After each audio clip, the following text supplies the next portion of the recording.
Tim Hague Reads Books, presented by Tim Hague. George and Margaret Blackledge are a couple in late middle age who lost their son in a riding accident. They then lost their grandson when their daughter-in-law took her and the boy off to live with a redneck clan in the next state. Let Him Go, the latest book from Larry Watson, is the story of what happens when Margaret makes up her mind to go after the boy, and George finds his choices taken out of his hands. Larry Watson has many gifts as a novelist, and one of his major ones is a marvelous ability to evoke a sense of place. Most of us have little or no experience of the Badlands of North Dakota in 1951, but Larry Watson's novel takes us there effortlessly. The technology of Skype allowed Tim in London to talk with Larry in Wisconsin about Let Him Go. This is Tim Hague Reads Books, and I'm talking again to Larry Watson, who I last spoke to 2 years ago about his previous book, American Boy. The new one is called Let Him Go. And for this one, we're in North Dakota in 1951, and it's a land that's even bleaker than Larry Watson usually inhabits. Now, the only thing I know about North Dakota is that it doesn't even have Mount Rushmore in it. Larry, can you tell me a little about the area? Well, one of the curious things about North Dakota is that it's both Midwest and West in terms of the United States. So once you cross the Missouri River, and I grew up in Bismarck, North Dakota, which is right on the Missouri. Once you cross the Missouri, you're into the American West. And on the eastern side of the Missouri, it's much more Midwestern, if that distinction means anything. And but on the other side, I mean, in the course of the book, our lead characters, who are going to come to it for a minute, make a trip, they make a journey, and you have them crossing the Badlands, which is a marvelously evocative phrase, but that means something, doesn't it, in that area? It does, and it's a real place. And now I can't remember if I used this phrase in the novel or not, but one of the ways that the Badlands has been characterized is hell with the fires out. Yeah, well, and it's certainly like that in the book, because you evoke it beautifully. I mean, of course, having to get from one place to another is and across this awful area from one town to another is very much what the book is about on that level. But you start off, and your openings always thrill me. They always make me start turning to see where we're going. You start off with George Blackledge walking home for lunch, and I love the walking. Who walks in the Midwest? And he's walking home for lunch where his wife has an ultimatum. So, what is that? She says he has to decide. He's either going to go with her or not, but she's determined to go to try to find her grandson and to bring him back home. And she needs the grandson because a large part of this book is in fact, at one point you say this man and this woman have reached the age at which they're as likely to see what's not there as what is. And what's not there is their grandson. Or, well, no, actually, what's not there is their son, because he's dead. And the grandson is all they have left of him. Now, if you'd wanted to make it a melodrama, of course, the Blackledge's son would have been murdered and this would be a revenge story. But it's not like that. He died in a different way. He died in a freak accident. He was thrown from a horse in spite of the fact that he was an expert horseman. But you're very perceptive to say that this is something that Margaret Blackledge feels she needs to do. It's not just a whim, not just a desire, but it's a need on her part. And it's a need that's going to have costs as the book goes forward. Now, I'm a bit anxious about giving anything away, because I found that every unfolding event, every development was something that I was looking forward to discovering as I was reading it. So we're not going to talk a lot about the detail of the plot, but what we can talk about is these two people on their family quest, because the novel it really is as much about them and their relationship as it is about anything else. So let's start with George. He's a sort of laconic American archetype. What are we to make of him? Well, George is able to do something that Margaret can't. George is able to let certain things go. Not everything, certainly, but he's able to let some things go. He's not as attached to the land as Margaret is. He's not as attached to heritage. He's not as concerned about perpetuating the family name as Margaret is.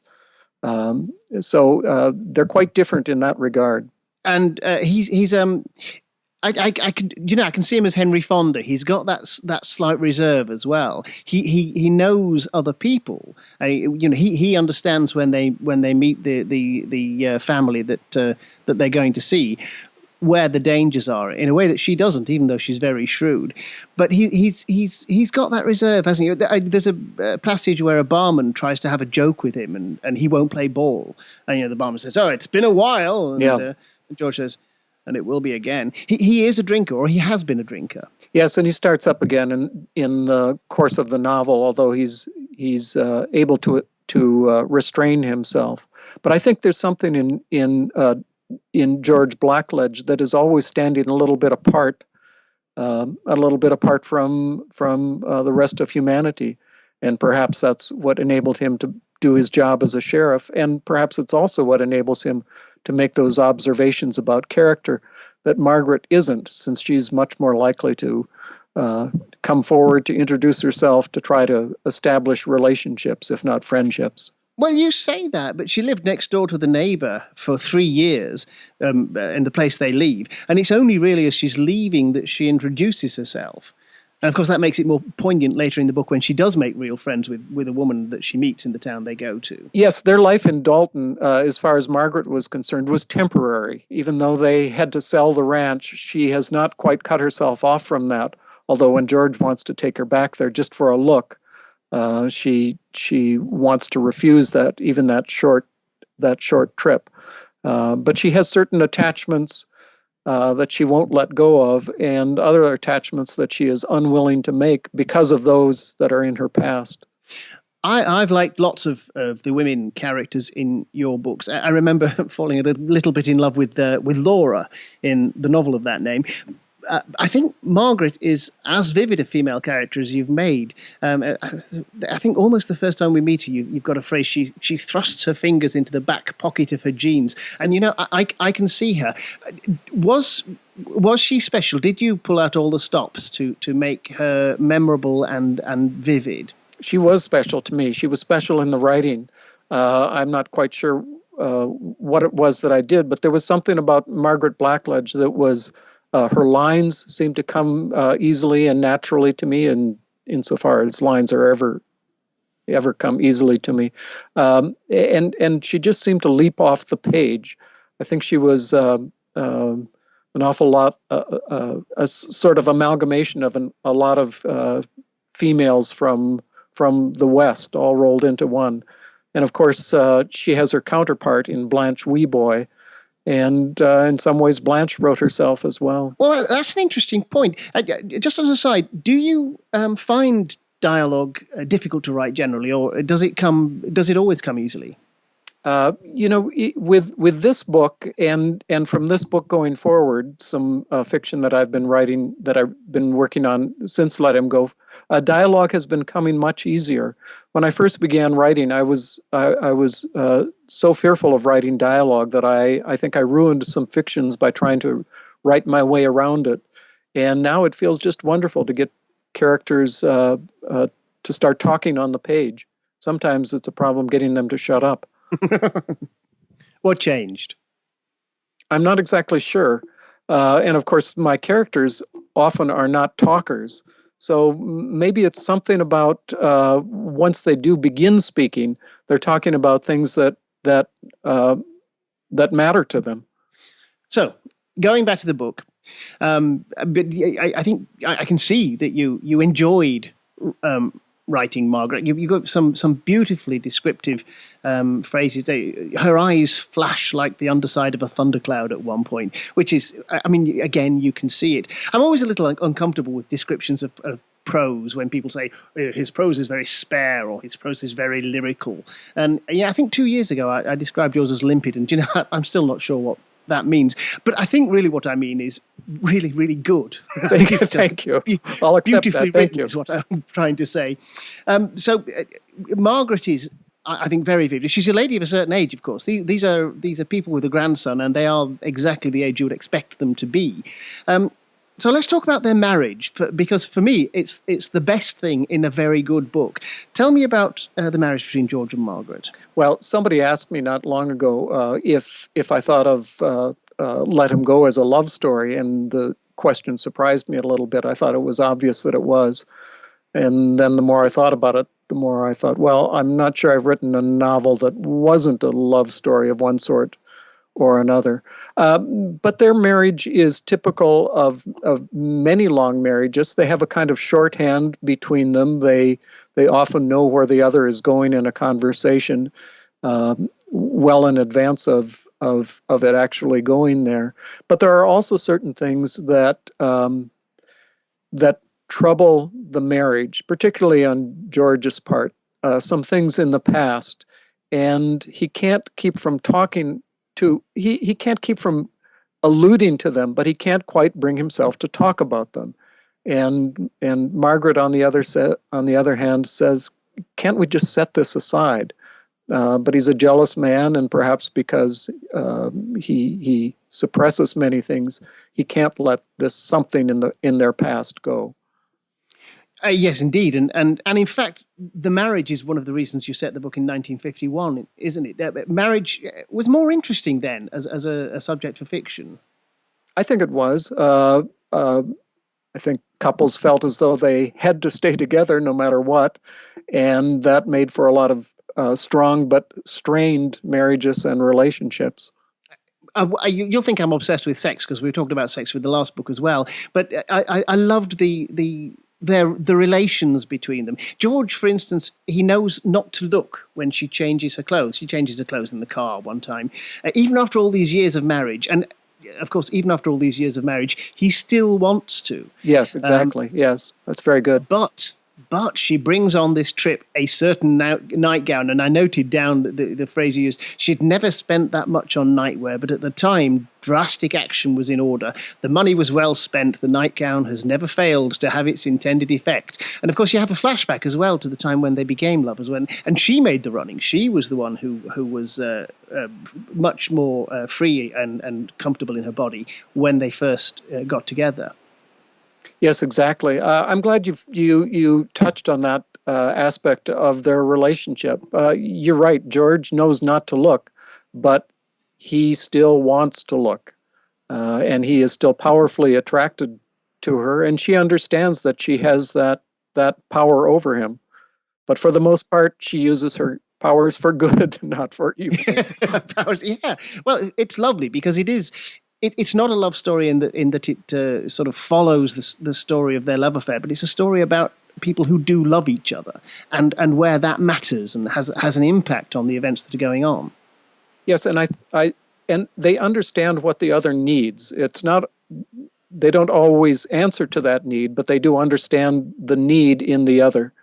And of course, George's act toward the end of the novel is something that is in response to what he perceives as a powerful, powerful need in his wife. You even have a reference to needs. There's a conversation they have about a brothel in the town they're traveling to, and it's very funny because the madam has a technique for dealing with customers who won't pay their bills. She drives her very distinctive carriage and parks it outside their house until they pay. And Margaret teasingly asks George if he ever went there. And he says, he's indignant about it. You should know better than that. And she says, come on, George, a man has his needs.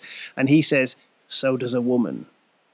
Yes, and she seems far more open about that and willing to discuss the matter than he does. But there's something that's quite personal in that exchange for him, something that he can't quite keep from touching, and yet it just will not heal over. Yeah, well, you do have a brilliant feel for the little scene or that the brief exchange in dialogue that paints the big picture that way. The other main character, or I was going to say the main character is Bill Weeboy. It's actually the Weeboy clan is really the other main character in the book. Tell us a little about them. You mentioned Blanche earlier on. Well, Blanche is very much like Margaret Blackledge. Family is extremely important to Blanche. She feels as though someone who has the Weeboy name belongs close to her and under her roof. We should probably make clear that the grandson is staying with the Weeboy clan. That's why Margaret and George have gone there. Yes, exactly. Yes. Lorna, who was their daughter-in-law, has remarried and is now a Weeboy. So please tell me about the Wee Boys. They are clannish, and they're again almost an American archetype, aren't they? Although specifically fixed with the detail to make them live. Well, in a traditional Western, I suppose they might have been cattle rustlers or something like that. But now it's the scraps of automobiles that are litter the Wee Boy grounds. Car rustlers. Car rustlers. That's excellent. Yeah. And Blanche will do whatever is necessary to keep the family going, to help the family survive. And if that means going outside the law, she's not above that. So she has a stake in the grandson that mirrors Margaret. Exactly. The town that they live in is intimidated by the Wee Boys. How does that work? Probably by less by actual acts and more by reputation. I imagine that almost everyone in town has a Wee Boy story that they tell to sort of shudder over and shake their heads over, and to say, those Wee Boys, you want to give them a lot of space. And you would, and of course, once these sets of characters collide, there is bound to be trouble, and there really is trouble. I said at the beginning that we're not going to discuss the events that happen, that unfold in the course of the book, because I think it's just going to spoil it for people. So instead, what I'm going to suggest is that people should buy it and read it. I from page one, I couldn't put it down and was dying to know. And the marvelous thing is, I didn't know where you were going at any time, and yet when you got there, it was inevitable. Oh, good. Thank you. Many years ago, a student who was reading one of my books, it was assigned to her in school, wrote to me, and she sent me a little book review that I thought was wonderful, that I've remembered ever since. She said, "I liked your book very much because I always knew what was going to happen, but it never did." Well, you see, I never knew what was going to happen, but it certainly did. I'm going to say this is Larry Watson's 10th book, I think, isn't it, Larry? I'm not keeping track, but that sounds about right. What self-control! I can count it on the inside of the flyleaf. So it's the 10th book, and it is called Let Him Go. It's published by Milkweed Editions at $24 in America, and of course it's obtainable on Amazon for the rest of us in the rest of the world. It's also available as an ebook reader, a Kindle edition. That's the modern age. It's not me. I'm still in 1951 with George and Margaret. Larry Watson, thank you very much indeed. You're very welcome. Thank you. I've enjoyed our conversation. That was Tim Hague Reads Books. Tim Hague Reads Books is a Green Shoot production. You can find out more at green-shoot.com, and Tim can be contacted on tim@green-shoot.com.